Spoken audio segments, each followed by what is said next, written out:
Episode की शुरुआत में हम सॉल को देखते हैं जो स्लीप वॉकिंग बच्चों को रोकने और जगाने के लिए उनकी तरफ बढ़ता है। सॉल को उन बच्चों की तरफ आगे बढ़ते हुए देखकर रॉबिन सॉल को वार्न करते हुए कहती है कि वॉल ने पहले ही इन बच्चों को हाथ लगाने से मना किया था। रॉबिन की बातों को सुनने के बाद सॉल उससे कहता है, मुझे बच्चों में कुछ भी गड़बड़ नहीं दिख रही है। वो यलवा को जैसे ही पकड़ने के लिए आगे बढ़ता है, लेकिन जैसे ही वो उसे छूने लगता है, यलवा के आसपास इन्विजिबल थ्रोन में कांटे लगे होते हैं, वो उसे चुभ जाते हैं। इसके बाद हम पार्टी का सीन देखते हैं जहाँ पे एक्ने पहुँचता है। वहाँ पहुँचकर जायंट्स को इस अजीब सिचुएशन के बारे में बताता है कि स्लीप वॉकिंग बच्चे ब्रांच रूट 8 की तरफ बढ़ रहे हैं जहाँ पर लोकी ने आग लगा दी है। रंगे की बातों को सुनने के बाद फायर फाइटर सेवर तुरंत वहां से आग बुझाने के लिए निकलता है, लेकिन रास्ते में एक नाइटमेयर मॉन्स्टर उस पर हमला कर देता है और उसे आसमान से नीचे गिरा देता है। फायर फाइटर सेवर को इतनी आसानी से एक ही हमले में नीचे गिरते हुए देखकर सभी जायंट शॉक रह जाते हैं। जहां एक तरफ इतनी तबाही मची हुई होती है, वहीं दूसरी तरफ हॉरी नाइट्स बैठकर खाना खा रहे होते हैं और इस पूरे केओस को एंजॉय कर रहे होते हैं। समर खाना खाते समय हंसते हुए कहता है कि ये जायंट्स मेरे इन्विजिबल थ्रोन को देखकर कितने शॉक हो गए हैं।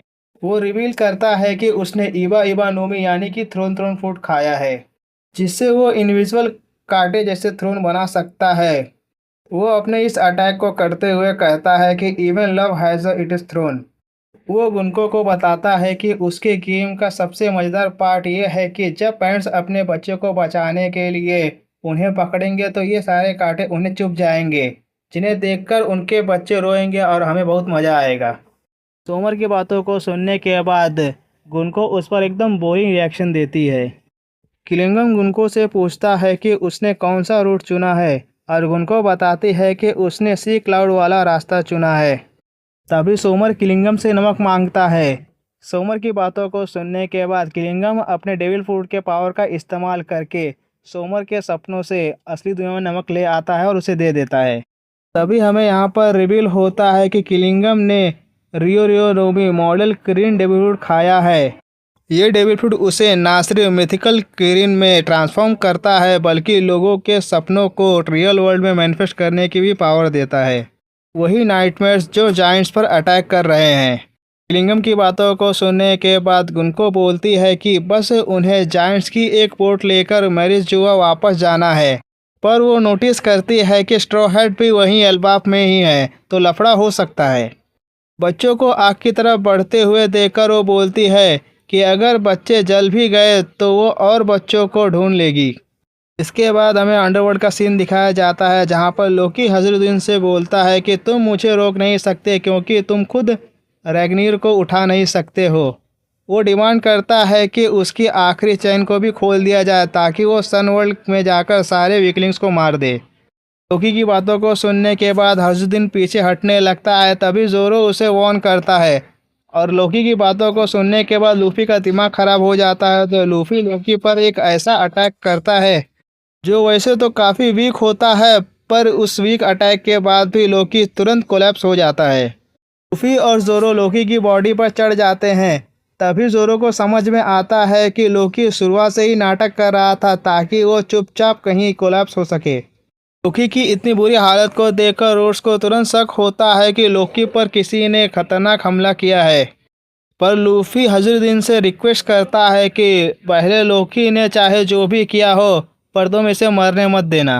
लूफी की बातों को सुनने के बाद ग्रेट तुरंत लोकी के पास जाती है और उसका इलाज करना शुरू कर देती है। उसका इलाज करते हुए ग्रेट्स कहती है कि इसे ठीक होने में कम से कम महीना लग जाएगा। ग्रेट्स लोकी का इलाज करते हुए बोलती है कि लोकी को अंडरवर्ल्ड में नहीं रखा जा सकता, पर अगर लोकी को सनवर्ल्ड में भी ले जाया गया तो बाकी के जायंट्स उसे मार देंगे। ग्रेट्स अभी ये सब बता ही रही होती है कि तभी लूफी नोटिस करता है कि लोकी के सर पर असली सींग हैं। लूफी की बातों को सुनने के बाद ग्रेट उसे बताती है कि ये उसके एशियन जायंट ब्लड्स की वजह से है जो उससे किंग हराल्ड से मिला था।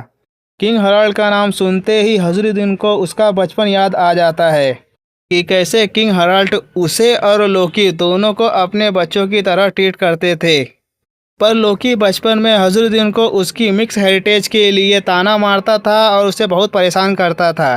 बचपन की बात याद आते ही हजरुद्दीन को बहुत गुस्सा आता है और तुरंत अपने एक्स को निकालकर लोकी पर हमला करने के लिए निकलता है। हजरुद्दीन को यूं इतने गुस्से में अपने ऊपर अटैक करने के लिए आते हुए देखकर लोकी हजरुद्दीन से कहता है कि वो इस पर्सनल ड्रामे से बाहर निकले और सिचुएशन को समझे।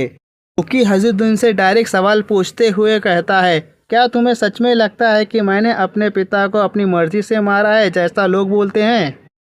तो दोस्तों, आपको क्या लगता है कि एल्बाब का असली विलन कौन है?